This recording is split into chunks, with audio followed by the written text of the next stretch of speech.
When they originally released Joker, they made it very clear that this was a one-and-done film. There was going to be no sequel. But then, the film ended up making over $1 billion and being the most profitable film that WB has ever put out, and of course, this all changed. Now, Todd Phillips, the director of the film, talks about why exactly Joaquin Phoenix agreed to return. Money!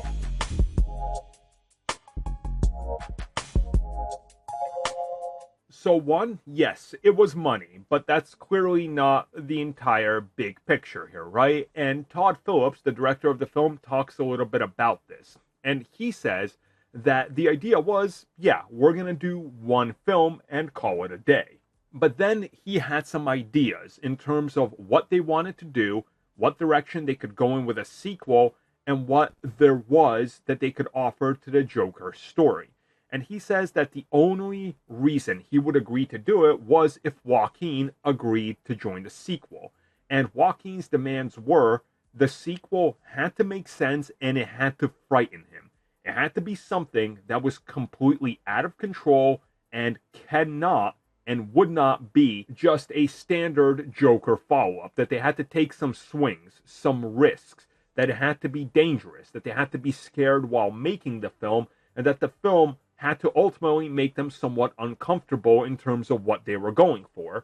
So then, once they had a pitch and an idea and the bigger picture was painted, they all came together and agreed, this is what we want, this is the film that we're going to go for. Now, of course, let's be real about this. Money is a major factor, as reportedly Joaquin is making upwards of $25 million plus for just this one film.